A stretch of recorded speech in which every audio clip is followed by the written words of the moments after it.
Hi, I'm Lebo Mutiba, and you're listening to a Ligue podcast. Here's Neymar now, Cavani is there, Balotelli on the turn, quality, Kalufa Kamano, oh what a strike, an absolute beauty from Florian Thauvin, Kylian Mbappe wraps it up. Hello and welcome along to the latest episode of Le Beau Jeu podcast. Coming up, we preview the first cup final of the season in France as Strasbourg and Guingamp go for glory in the Coupe de la Ligue. We'll discuss Les Bleus' bid to follow up their world title with a Euro triumph. And with the Ligue 1 action returning on Friday, we look ahead to all of the upcoming games. With me in the pod, I am delighted to introduce Robbie Thompson, who, Robbie, is still coming to terms with the fact that Paris Saint-Germain aren't in the cup final this weekend. Hi, Robbie. Bonjour tout le monde. Yes, incredible. 5 wins in a row, and I won 4 of them with the team, but not this year. You won 4 of them with in my capacity, in my role, as post-match interviewer. I interviewed for the last 4 seasons, the winners of the last 4 seasons. I feel I'd like to say Rob's wearing role. a serious rock there, a bit like the Pogba-Griezmann thing after winning the World Cup. He's got a big Coupe de la Ligue thing, and it's quite hard for me to even see Matt. I do have the photos. I do have the photos at home of me with the Coupe de la Ligue. Yes, Robbie, who is the producer of This Is Paris, the magazine show on Paris Saint-Germain, and has played a big part, of course, in the club's success. It's part of a club culture to feel that everyone wins when the 11 on the field and the 3 substitutes and the coach wins, that everyone wins. I certainly embrace that theory. And we'll be talking a bit less about Paris Saint-Germain, so we'll perhaps be hearing a bit less from Robbie and more from David Crossan, who is our Ligue 1 expert. Hello, Dave. Hello, Matt. So, this weekend, Strasbourg against Guingamp. It's not the glamorous cup final that perhaps some people were expecting. But I tell you what, it's been a bit of a breath of fresh air, hasn't it? To see these 2 football clubs going all the way to the Coupe de la Ligue final. They're going to be playing at the Stade Pierre-Mauroy in Lille. These are 2 football clubs who have tradition and who have a huge, well, maybe not a huge following, but a passionate following. A sizable one as far as Strasbourg are concerned. And Dave, it's been a pretty remarkable rise from Strasbourg, who were on the brink of bankruptcy 8-9 years ago. They've climbed up the divisions, and under Thierry Loret, they've become this very competitive team. In particular, at the Stade de la Meno, where the atmosphere is just sensational. These are exciting times for Strasbourg. They are, even if their form has tailed off badly since they beat Bordeaux at home in the semi-finals. And you've got to look at how they've reached this final in Lille, and they've come up against the big clubs all the way through, beating Lille, then Marseille, then Lyon, then Bordeaux, the slightly lesser category. But you've got to give immense credit to Thierry Loret and his team for the way they've managed all of this. And as is the case with a lot of the Ligue 1 coaches, Loret has been rotating his squad in these Coupe de la Ligue games. He's been giving chances to some fringe players, and they thoroughly deserved to beat Bordeaux in the semi-finals. And it's going to be quite a procession up from Strasbourg to Lille as Strasbourg tried to win the trophy for the 3rd time. They won it in 97 and 05. As you said, it's been a long and difficult road back. Immense credit has to go to Marc Keller, the club president, who has overseen this along with Thierry Loret, the current coach. West Ham fans, I'm sure, will remember Marc Keller from his glorious passage at the club. Marc Keller, he took over as the president a few years ago. Like we said, they were down in the National in the 3rd division in 2011. Talk that they might go bankrupt. This is a club that has a lot of pedigree. They were the French champions back in 1979. They had Raymond Domenech playing in the side. They also had a brilliantly named goalkeeper, one of the best names this for a goalkeeper, Dominique Dropsy, which I just think is absolutely hilarious. But I'm not sure the irony kind of was felt in terms of the French team. Robbie had the pleasure of meeting the Strasbourg striker and top scorer Lebo Mutiba, and by all accounts, Robbie, a very nice chap. He is a lovely chap, really all smiles. I mean, we spoke about it last week on the pod. He's just a positive force, and I think that's how he sees himself. He's thankful for everything. I actually asked him in the interview, which you can hear in its entirety on the podcast website, what does Lebogang mean? I said, first of all, how do you say your name? It's Lebogang. That's how you say it, because there's another Lebogang in the Gangon side, a South African who'll be playing against, Piri, who he calls General Piri, because he's a little bit older. But it's a very interesting interview. I hope you all listen and like it. So Lebogang means be thankful.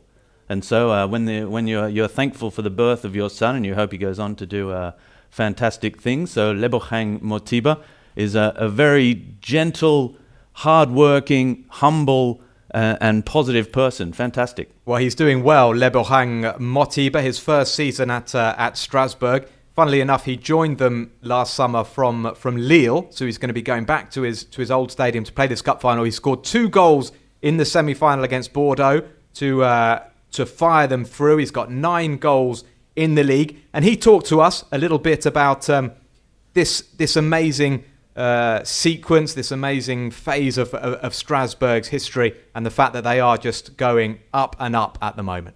Oof, they've been, they came, a long way because they were in Diash.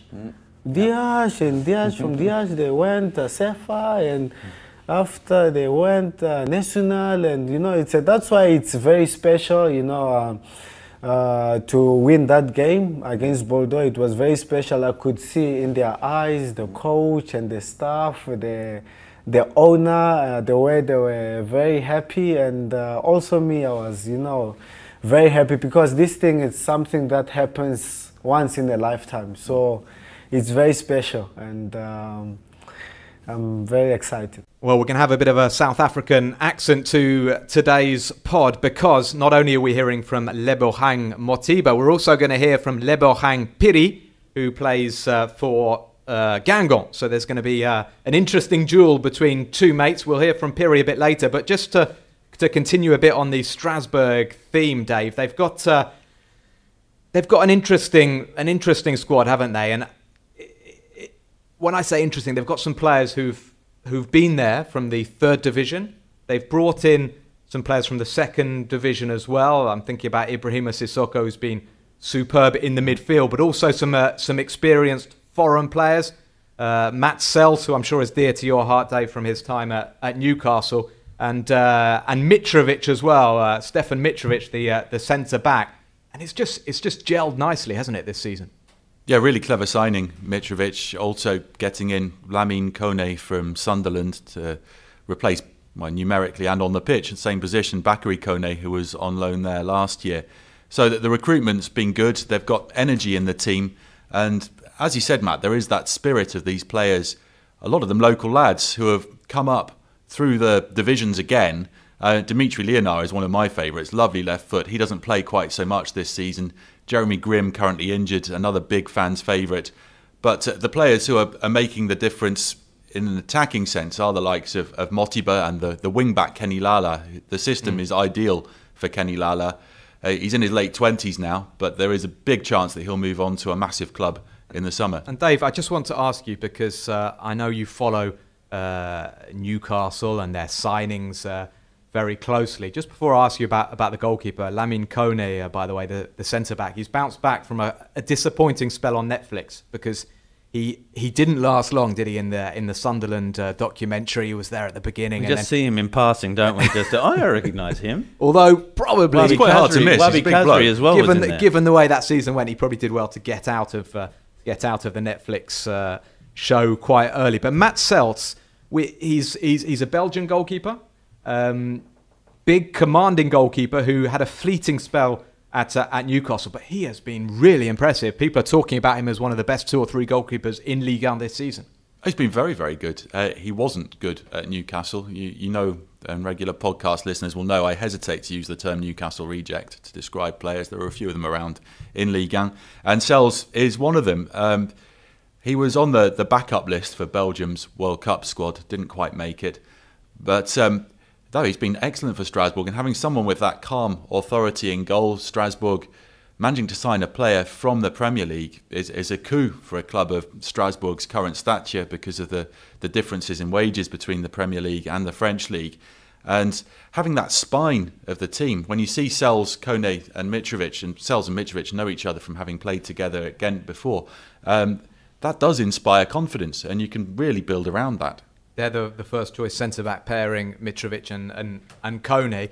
Just Dave, are they likely to play with three centre-backs? You mentioned Yeah. Kenny Lala, a wing-back who's set up a lot of goals this season. Yeah, you're going to see Pablo Martinez, who is a Thierry Loret favourite. They worked together at Gazalec Ajaccio before, and he usually plays as the left-sided centre-half, and then with wing-backs, Lala on the right, and Lionel Carroll, who's rebuilding his career, often plays on the left. I think that one of the things, and a way of explaining how Strasbourg have reached this final, is their strong identity of the players like Jeremy Grimm, like Lionel, who weren't just in the third division in 20. They were down in CFA 2. They were stripped of their professional status. They were down playing regional football, playing against the other local amateur clubs around the city of Strasbourg. This is playing at the Menno against fifth division opposition. And these guys, Grimm and Lionel, were there. They can talk. When new players come in, they can hand over and pass on this identity of the Strasbourg team and how it came up. And they got back into the third division after 2 seasons and reapplied for professional status and got the green light. And here they are back in the top flight. It's a fantastic story, but also about the coach Thierry Loret, about these players. They're not a side, I don't think, yet, despite their history and their status, that could compete for a European place via the league, via the qualifying. But that the players like Anthony Gonçalves, the players with real, grinta on the pitch, that are prepared to fight for everything, they can pull something off. They showed it against Paris Saint-Germain at the Ligue. I know I'm not allowed to talk about Paris Saint-Germain. Talking about Strasbourg at the Parc des Princes. But Thierry Loret actually came out and told PSG to stop rolling about and being crybabies, and that shocked quite a lot of people, didn't it? Neymar got injured in that game. That was the game Neymar was injured in. But that is the spirit of this side, and that is a cup side. They go out and they are prepared for 90 minutes, and perhaps over the course of a whole season they can't pull it off. But in cup games, where it's last man standing, it's the winner goes on, last goal wins, they are there and they can be counted on. Well, they're certainly not a league team at the moment, Matt. No, they're not a league team at the moment. They were threatening to qualify for Europe through the league up until they're now 10th. Yes, but that was from riding these waves of being in great form, of climbing up to 6th place, and a bit like Lens at the moment. Everyone's saying, well, perhaps Lens are going to do it. Listen, chaps, I know that Arsene Wenger is one of Strasbourg's biggest fans,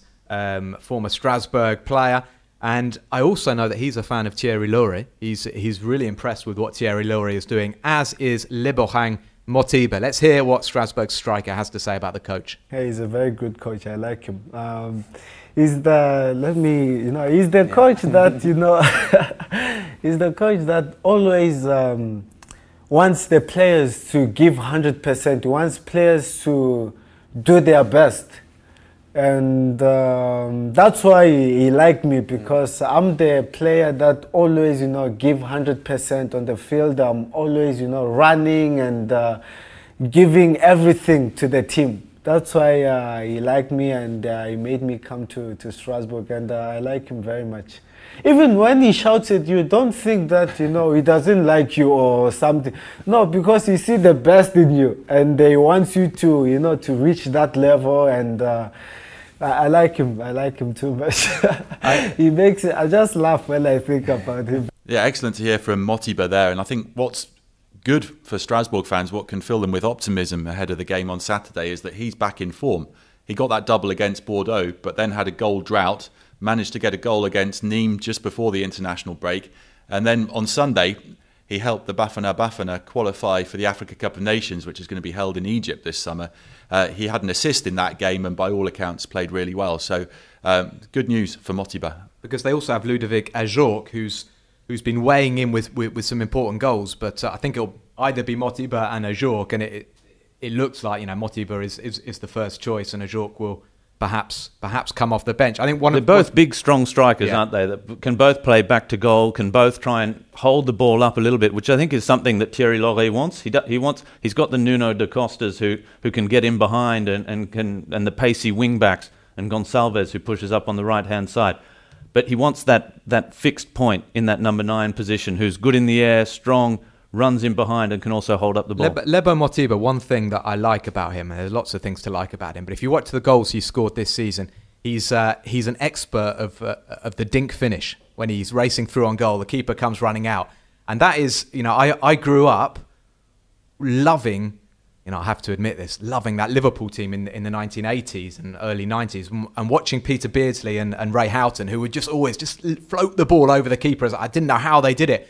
And I feel like it's a finish that has kind of died a little bit, but Le Bohang, he's brought that back. And he's quite old school. If you might have heard on the pod last week, Robbie asking him why he tucks his shirt right into his shorts and pulls his shorts up, and he is old school. He could have played in that Liverpool side of the mid-80s. No, it's worth saying as well that Lille didn't want to let him go. That Christophe Galtier wanted him in the squad this season, but Lille had their financial difficulties. They needed to bring in money quickly last summer, and that's why he moved on to Strasbourg for this fee that's estimated at 3 to 4 million. It is said that there's a buyback clause that should Strasbourg get an offer for Motiba, they have to go to Lille and say, this is how much it is, and if you match it, then he goes back to northern France. He also scored important goals for Lille last season because they only just stayed up. Let's not forget Lille last season. Galtier called him back on loan from his loan spell at Valenciennes and said, look, exactly. I need this guy. He came back, got 5 goals. I think he scored possibly against Dijon in the game that kept Lille up. And I just wanted to say I admire Dave's insistence on saying Strasbourg, of calling Strasbourg, à la française, and not Strasbourg. But I'm going to go with Strasbourg still. Do whatever you want, Matt. What we're going to see on Saturday, I think what is going to be fantastic, it's going to be the colours of these supporters, the blue of Strasbourg, the red of Guingamp. They have hugely passionate supporters. The Menot, I think it's only 25,000, the Menot. It's being redeveloped. It'll be a little bit bigger once they've done the redevelopment. But it is a small stadium. We interviewed Le Bohang Motiba in the stadium, in the away dressing room last week, and it is a small town stadium. It's probably 25,000. But that noise inside, it's got the roof all the way around it. It's an old 1970s, 80s stadium. I saw a TV feature on the Strasbourg players, sort of a behind the scenes look at how they prepare for a game. And what I loved was that they were in the training ground, which is about 200 yards across the road from the stadium, and they have their lunch at the canteen or their early dinner, I don't know. And then an hour and a half before the game, they'll put their headphones on and they walk to the stadium and they walk through all the fans, and the fans all clap them and saying, "Come on, lads, come on!" And that again, it's old school, and it's great to see. It brings me back to back in the 70s or whatever, when the Arsenal players used to get the tube and walk along, and people would cheer them on. And you weren't there, Matt. Great. Surely in the 70s. No, I wasn't there. But listen, let's hear from Le Bohang Motiba again. To talk about this culture that they have, this football culture, and the incredible following they have in Strasbourg. Even when we're losing, they singing 90 minutes, and it's amazing. The fans, they give us the power and the strength to keep on going up until the last minute. And you could see against Lyon. We were losing from 2-0, but the fans, they will keep on singing, motivating us, and it's amazing. The fans, Strasbourg fans, they sing 90 minutes, and as I said, this motivates us. So looking to combat Motiba and Strasbourg, Jocelyn Gourvenec's Guingamp, who have had a pretty disastrous season in the league. This is a tiny football club from a little Breton village of 7,000 inhabitants, and what they have done over the last 10, 15 years, absolutely incredible. They've actually become quite accustomed to cup finals. They've won 2 Coupe de France finals in their modern history, twice beating Rennes. And if you look at their march to the final here, they've beaten Angers and Nice on penalties both. Quarterfinals, they've beaten Paris Saint-Germain. Yes, Robbie. On penalties again. Right. Not a penalty shootout, but with lots of penalties. On penalties again, and they've beaten Monaco. I mean, they deserve their place in the final. Robbie, I know you were at the quarterfinal. It wasn't on penalties insofar as it was a penalty shootout, but they did have 3 penalties awarded in the game at the Parc des Princes. They scored 2 of them. All of which were fair penalties, I believe. All of which were fair penalties, and Paris Saint-Germain were... the coach was furious after the game about how his side couldn't defend like that and concede so many penalties. But full credit to Guingamp, because Marcus Thuram missed that second penalty that could have fired them back in front. In the end, he came back. Mbakoto took the penalty that saw it at 2-2, and then Marcus Thuram came back having missed a penalty and took the third. So it was a fantastic show of strength from him. He is an exceptionally talented player, Marcus Thuram, and for Guingamp to win on this weekend in the cup final, for me, Marcus Thuram has to play well. He is. Is he related to anyone famous? I don't know. The name rings a bell. Kefren. Yeah, his Exactly. little brother Kefren is who's going to be a quality player at Monaco. Kefren actually Monaco played midfielder. In the semi-final against Monaco. Kefren came off the bench, and Guingamp won that one on a penalty shootout as well. So we can go through all the players that are important, but it's Marc-Aurèle Caillard who has been the hero of their run through to this final, that he was brought on just for the shootout against Monaco, and they were preparing that at the Parc des Princes as well. If Thuram hadn't scored that penalty and it had gone to a shootout, then Caillard was going to come on to replace Johnson there as well. He's made a massive breakthrough this year, and Gourvenec paid tribute to him after the Monaco game, saying that he's just very good at saving penalties, Marco. Well, that's always good for a cup final, isn't it? And Gourvenec, so, I mean, he is a club legend, Jocelyn Gourvenec. He left them after, I haven't checked my facts, but Well, he came through Nantes, six or 7 years at the club. He took them up from the 3rd tier. He took them up to the top division. He took them to the Stade de France, and they defeated Rennes, like I said, in 2 different cup finals. It didn't really work for Jocelyn Gourvenec at Bordeaux. And when Guingamp, who were bottom of the league earlier this season, sacked Antoine Kombouaré, they turned to Jocelyn Gourvenec, and it was a little bit strange to see him go. Well, it's back. becoming a common theme in Ligue 1, isn't it, with Jardim as well? Coaches coming back. And it's been a struggle actually for Gourvenec. I mean, I wouldn't say he's turned things around. They managed to get a huge 1-0 win last weekend before the international break against Dijon with a late penalty, and that's taken them from 20th to 18th position, which in France sees you play a playoff game against the team that finishes 3rd in Ligue 2. And what's strange this season is we've got 3 clubs who are absolutely disastrous: Guingamp, Caen and Dijon. Only 2 of them will be automatically relegated, and Guingamp at the moment are in the good position of 18th. If Guingamp can hold on to that 18th place, that is an incredible success for Gourvenec, honestly, because they were dead and buried. I wrote them off at the midway point of the thing that a month ago they had 14 points. How can you survive with 3 months left of competition? You have 14 points. Here they are, on the way back up, 22 points. But they're not a bad team. They're not a bad team. Marcus Thuram, who we haven't said, is the son of Lilian Thuram. So if he needs any advice about cup finals, Lilian knows a thing or two. And Lilian is often seen at the stadiums. He goes to most of the games, and actually it was one of the few that he missed at the Parc des Princes when Marcus got that last-minute penalty. But he looks like a good lad, Marcus Thuram, head on his shoulders, powerful striker. And they've also got some, I wouldn't say some handy wouldn't say journeymen. Rodelin and Nolan Roux are guys who score regularly in Ligue 1.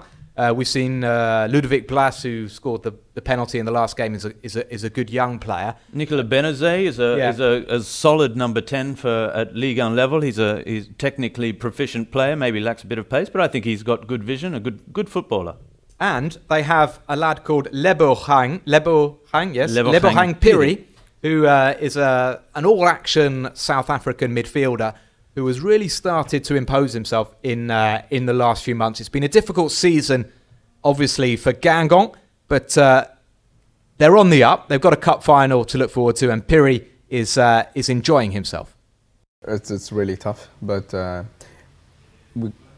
this point, I mean, the last game we played was when? January, so we had quite some time to think about playing in the final and let that be aside, and try get some results in the league, which we've been, I think, doing exceptionally well in terms of the way that we started the season, and that's been going well. But now it's all focused on the final. It's the last 2 weeks of preparation, and everybody's ready, everybody's focused. We're taking each day as it comes. We don't want to play the final before. So it's an important period for everybody to have their heads right, their fitness levels on par, and everything else we let for the final.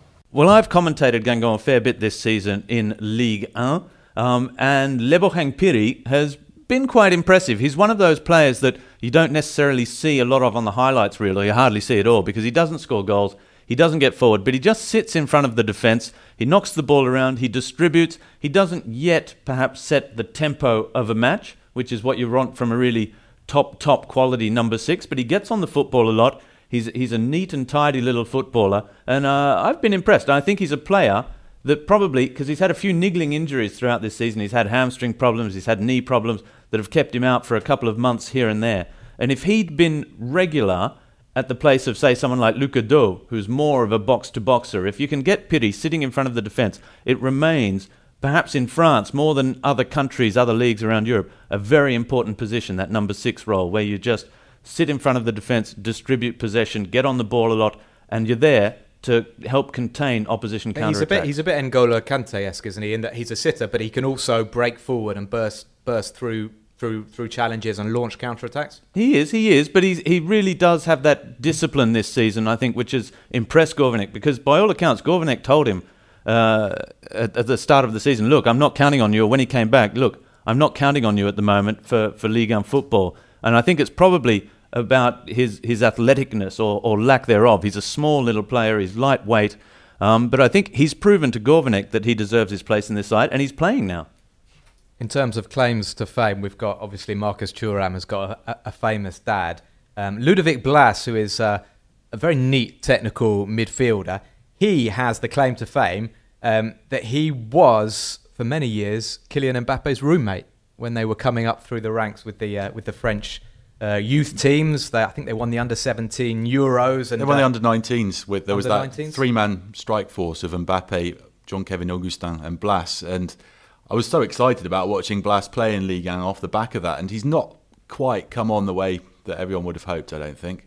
He's in the process of changing his position. Most recently, so more of an attacking player. He was an attacking wide player in that under-19s team, but nowadays he's playing a little bit more centrally, a lot deeper. Saw him play as a defensive midfielder, even in one of the games that I commentated recently.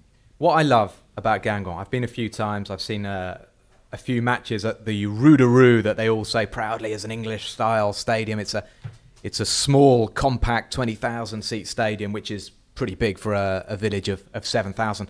The whole place, I think I went up there before they played in the French Cup final last time, and the whole place was red and black, and it just lives and breathes for the football club. And obviously everybody in Guingamp goes to the matches, but they also attract people from all around Brittany, and you just have that amazing culture of football, of a place that lives and breathes football. And you know, Strasbourg is a much bigger town, but it's similar. Everybody talks about Racing, and everybody talks about En Avant in Guingamp, and I think that is why the atmosphere is going to be fantastic, and that is why our friend General Piri, as Motiba calls him, is extremely excited about this weekend. It's something awesome to bag as a player. Getting the opportunity to say, hey, I once played in such a tournament, and along the way I got to eliminate great teams which have great players, big valued players in the world of football. And here am I now, about to play the final. It's awesome, and I think it also helps my national team as well, because as South Africans we don't get to play in major tournaments such as these abroad, and I'm here to represent such as Lebo as well. So it's a big plus for us. So we're expecting a sellout in Lille this weekend, and I saw some news on the internet, on Guingamp's website, saying there were still 30 seats left for the Guingamp fans to buy. And I was thinking, well, that's nothing. But actually, if you look at the population of Guingamp, that is almost 0.5% of the Guingamp population. So 30 tickets is quite a lot.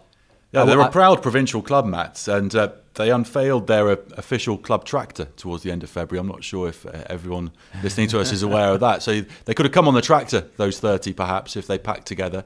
People might remember Ipswich in England being called the Tractor Boys, but Ipswich is a gleaming metropolis in comparison to the village of Guingamp. It's full of bright lights. I love Guingamp. It's a lovely little place. The fans are really friendly. Didn't the fans once travel, or maybe more than once, they travelled to Rennes for the derby in tractors? I believe so, yeah. And I think they managed to close off the motorway or the main road between. They also had a huge tifo for the first match of Neymar in French football. It was at the Rougarou, and the world's media and everyone descended on the Rougarou for for the arrival of Neymar in French football, and they had a huge tifo with a huge tractor behind the goal at their end. And they are the French tractor boys. For so often the big cities, they insult travelling fans from these regional centres, and by calling them peasants. Paysans. They love it. The Guingamp have decided to turn it around, embrace it, and yes, we are the most successful peasants in French football. They have big tifos, don't they, with tractors and stuff. Yeah, they love their tractor heritage. Now, before we move on to the predictions, I just wanted to mention, we talked about Strasbourg and their grinta, but I wanted to mention a couple of midfielders because they also have technical quality. Adrian Thomason is a good player. We've seen him at Nantes. And another one with grinta as well. Thomason gets stuck in. They have grinta. Jonas Martin is a really good footballer. Injured though at the moment, unfortunately. He's out this weekend. Yeah, but he's been an excellent player for them. Well, that's kind of cut me down a little bit. They did get in Percic, whose name I've always had trouble pronouncing. They got him in on loan from Levante, and he's eligible for the Coupe de la Ligue and has been playing pretty well. And he gives them that bit of extra technical quality, doesn't he, in the middle of the park, Percic? Yes, but Jonas Martin out. That's going to perhaps change my prediction. Dave, how do you see this weekend?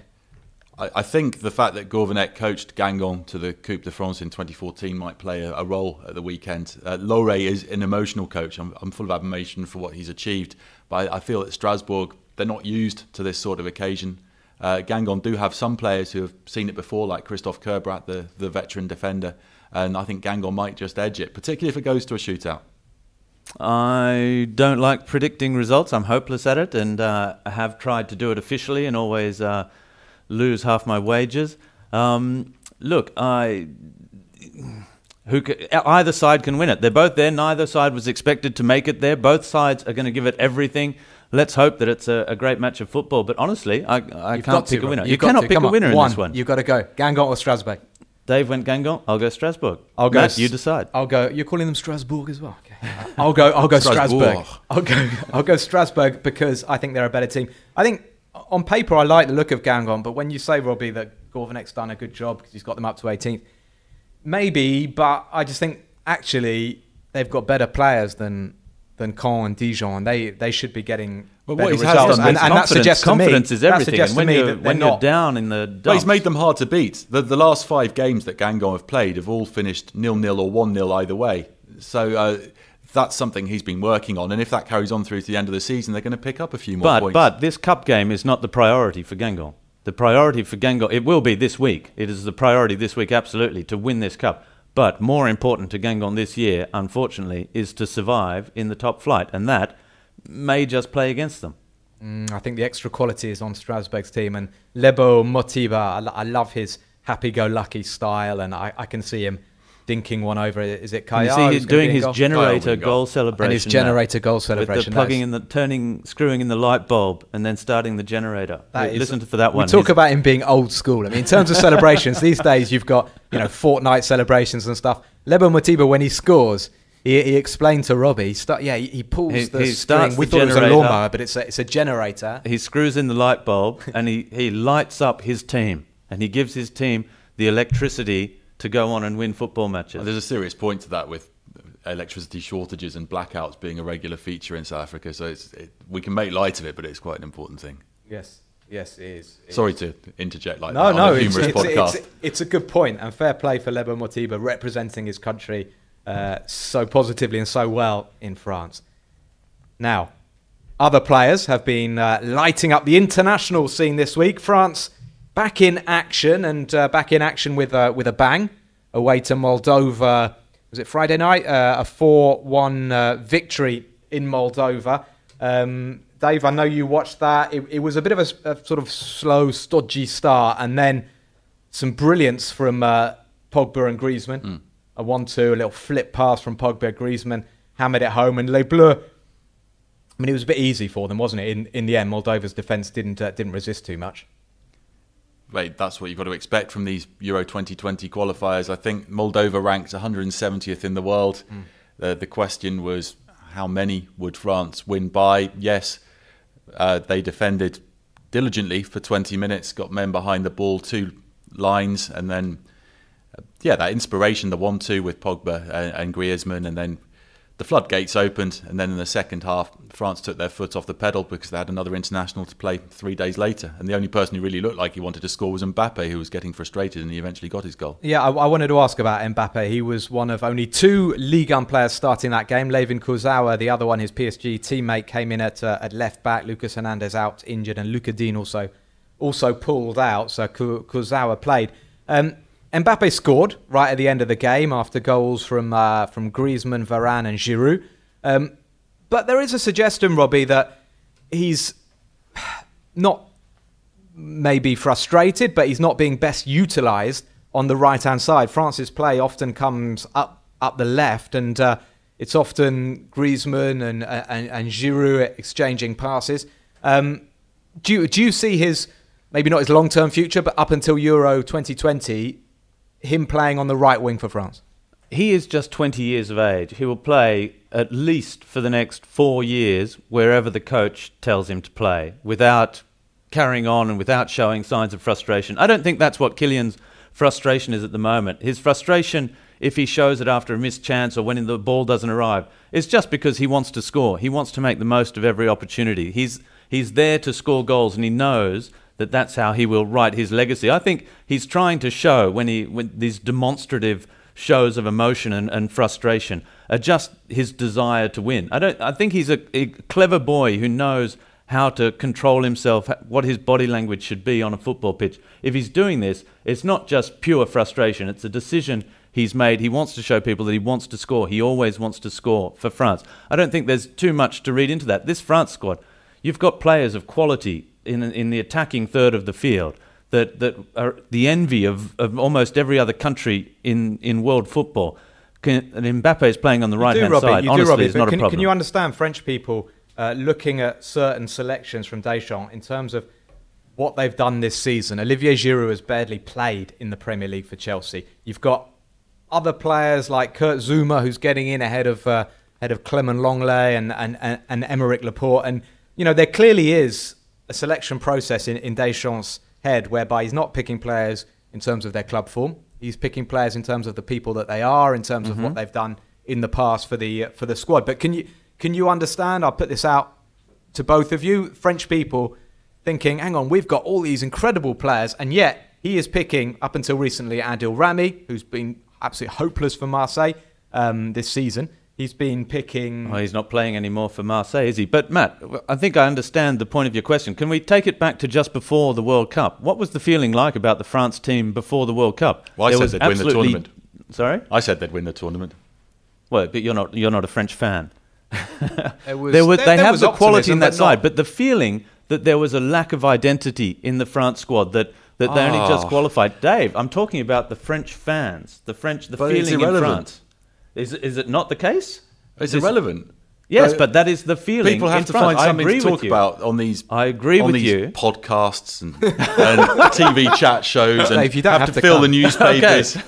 So, Dave, we'll not see you next week.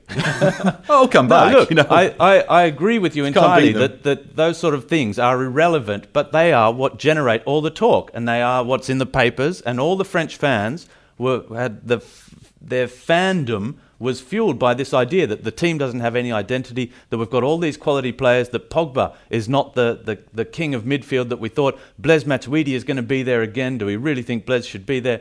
Up front, we've got all these talented players, but are they going to play? Is it just going to be Giroud? They won the World Cup by playing defensive football, by winning the tournament, not by showing that they were the best football team, the most talented players playing the most exciting, spectacular football.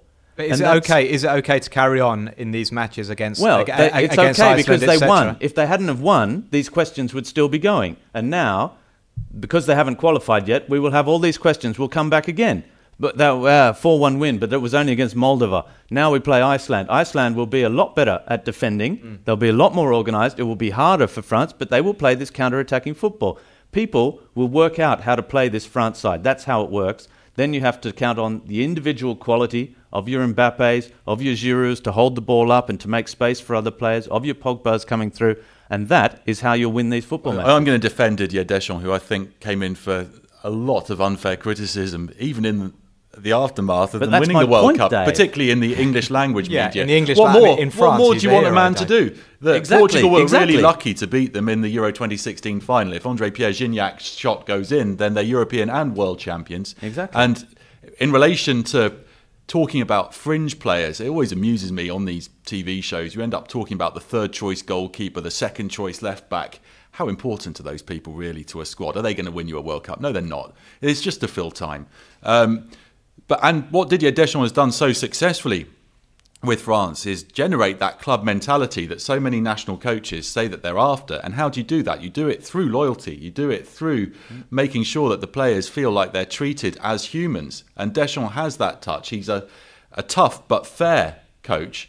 And the players have responded to it. If you see the togetherness that there is in that France squad now, and he has actually changed more players than people think he has, and he pointed that out in a long interview he gave last week. 13 of the World Cup squad were at their first international tournament. Well, it gets to the point where Adil Rami simply cannot get picked. I mean, he's not even playing for Marseille. But Dave, I get your point, and I think the criticism being aimed at Deschamps is mainly coming from outside France. And Robbie, you mentioned that people complain in France that this team maybe doesn't have an identity, but I think that is a case of, all these talk shows, we've got to talk about something. You know, your most right-minded supporter in France is, and I was actually out at a few of the France games in Russia, and the French fans out there, they were absolutely loving, Didier Deschamps. I mean, certainly from the Argentina game onwards, but I guess, when you win a World Cup as a captain right, and as a manager, you still have your critics.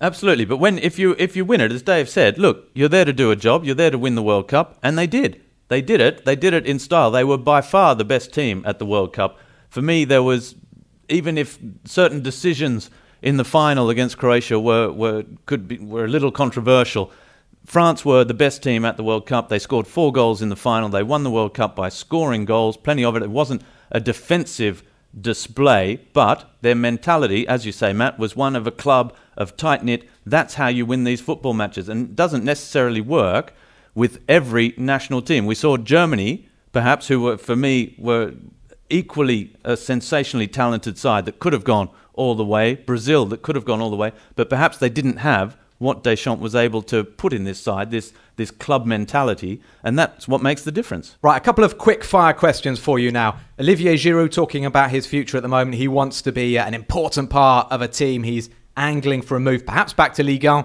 We're talking about Marseille, we're talking about Lyon. Which team of those two needs Olivier Giroud the most? Dave? Depends if Balotelli stays. If Balotelli doesn't stay, then it's Marseille. Dembele is on fire at Lyon at the moment. I'd like to see his development continuing, and I'd fear for Giroud that if he went to Lyon, he'd end up being a squad man there as well. Even though I've got a lot of admiration for him, I think he makes other players better. Robbie, Giroud to PSG or more? Giroud to Lyon for me as well. I can't see Balotelli leaving after just 6 months, leaving Marseille, even if there, by all accounts, are people interested in him. I think Lyon's a better move for him. I think, as Dave said, he'll make other players look better, but he's at the time where he can also play. He's played as a squad player the last couple. I'm not sure he wants to come in as a returning star to French football. Lyon can always use a big focal point. Dembele is pacey, he's quick, and he's very, very young. You can always do with a Giroud in a situation like that. Next question, Dave. We talk about France having the most attacking talent in world football, but I'll put this to you. Which front four would you prefer? Mbappe, Giroud, Griezmann, Coman, or Sterling, Sancho, Kane, Rashford? It's exciting times for England as well. France are way ahead of England on this curve still, and I'd still go with the French lads. Coman needs to stay fit before we can really judge him in bleu. He was meant to play against Moldova on Friday, but hurt his back and hamstring in the warm-up. So you could pick any number of players in that Coman position as well. I'll go with France. Well, now that Tim Cahill has hung up the boots from the green and gold, I would say that French front line just edges the Socceroos. Yeah, but what about England? It's pretty. Couldn't comment, Matt. Couldn't tell you. I'll tell you what, though. It's it is. It is exciting for England, and my household could be split come the Euros. I've got a bit of an issue with the kids not knowing whether to support France or England, but we'll see how that pans out. We'll move away just to finish. We'll move away from the international game back to the domestic game because we're kicking off the Ligue 1 action this Friday night, and it's a big one. Rennes against Lyon. Important, of course, for Lyon to to push on and to try to qualify for the Champions League. Rennes have got to get over the disappointment of crashing out of the Europa League. How do you see this one, Dave? It's a game that's going to be played at Rennes. Not an easy place to go for Lyon. It's not, but they need to keep getting these results. And the carrot is there for Lyon now that they're only 4 points behind Lille. They really want to finish second behind Paris Saint-Germain in order to secure that automatic group stage spot in the Champions League. So they're going to be pushing hard. Rennes, at their best, very, very good. Like Lyon, I don't think they're consistent enough yet. I think that one could finish in a score draw. Robbie, you were suggesting that Lille might fade away. They're second at the moment, Lille, but they've got Lyon breathing down their necks. Lille go away to Nantes, who've had a very difficult season. Obviously, the absolutely horrendous and tragic disappearance of Emiliano Sala. They've had to get on with the football, and it's been a struggle. Nantes probably not going to be relegated, but they're the sort of team Lille could be beating, really, even at the Bourgeois. Well, I did say last week that I expected Lyon perhaps to overtake Lille in that race for second place. That was more, and I felt a bit bad after saying that because I didn't justify it in any way whatsoever. I just threw a huge stone into the ocean and said, oh, there you go, Lyon will overtake them for second place. It's because Lille have this counter-attacking football that if sides start to work them out, which has happened in the last few weeks, they're not scoring as freely as they were. And in a Ligue 1 side, a side like Nantes, with a coach like Halilhodžić, will watch what the other sides have done. We'll see what Montpellier did to keep Pepe, Kone, Bomba and Leao under wraps, and they will try and put that in place. They'll use it depending on what players they have in their squad, but I can expect Nantes will try purely to frustrate Lille, and at the moment, Lille are starting to struggle and to find solutions for these sides that have worked them out. Now, before we leave you, we'll be doing our Bon Voyage segment. And by the way, you can send in questions to us, and we would welcome any questions from the listeners. We have an email account, ligue1podcast@gmail.com. That's LIGUE1, the number, podcast@gmail.com. Or you can hashtag Ligue1podcast to our official Ligue 1 account, which is Ligue1_ENG on Twitter. Bon Voyage is our nice little segment to finish where we take you to a lovely place in this wonderful country that is France. And I'd like to start with David. And David, tell me, where would you like to go this weekend and which game would you like to take in? Thanks for the billing map. I'm actually going to take us out of France. I'm going to take us to the Principality of Monaco because I've had a look at the weather forecast for the rest of the week and it's pretty good across the country. It's going to be very sunny on the Côte d'Azur and there's no better place to be than there when it's good weather. I don't think it's quite warm enough to go for a dip in the sea before the 3 o'clock kickoff when Monaco play Caen. Yes, it is low-key. No, there won't be a big crowd, but you'll probably be able to get a nice lunch. You'll be able to soak up the sunshine, and you'll see goals because Monaco should beat Caen very comfortably. Can I just say, Dave used to have the cushiest job in journalism. When I started out as a reporter, I was going to Monaco's European matches, and Dave came along as well. He had this gig where I had to actually write match reports. Dave, he had to press a button every time one team had possession and when possession changed, and basically he had not everyone can do it, Matt. He had a 2-day jolly. He was always drinking coffee on the port and popping off to the beach and stuff. So I think Dave knows the Principality pretty well. Robbie, what do you fancy this weekend? Well, this is for the Australians out there. I'm heading to Amiens for Amiens Bordeaux because just next to Amiens there's a little village called Villers-Bretonneux where the main bar is called the Melbourne.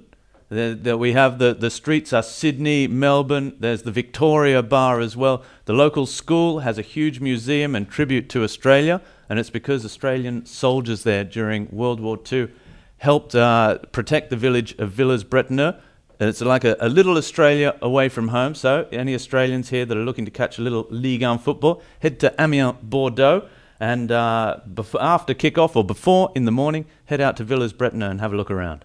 That's why you always ask to commentate the Amiens games. I've been wondering all this time. I'm going to chip in as well, and I'm going to say I fancy a trip to Saint-Etienne because I love the Stade Geoffroy-Guichard. They're playing Nîmes this weekend, Saint-Etienne against Nîmes. I think it's the best atmosphere in France, although the Velodrome in Marseille for a big game is sensational. But whoever they're playing, the Stéphanois, the Saint-Etienne fans turn up, and I'm going to stick up for Saint-Etienne because their former player, Olis Selness, a Norwegian player who left earlier this season to go and play in China, said that he found it too boring living in Saint-Etienne. But there's plenty to do. You've got the football, you've got the football museum. You can visit the old coal mine museum as well. You're only a train ride away. The overpass. You're a train ride away from Lyon. It was the old Saint-Etienne president, Roger Rocher, who said that Lyon is a suburb of Saint-Etienne when it comes to football. That perhaps has changed, but Saint-Etienne is still a footballing hotbed, and that is it for this week's pod. We'll be back, of course, with all of the news and the discussion from the next match day in France. I hope you've enjoyed Le Beau Jeu from Robbie Thompson, David Crossan, and me, Matt Spiro. It's time to say au revoir et à bientôt. We'll see you again very soon. Bye-bye. Au revoir. See ya. Saint-Etienne has surely won it in the 80th.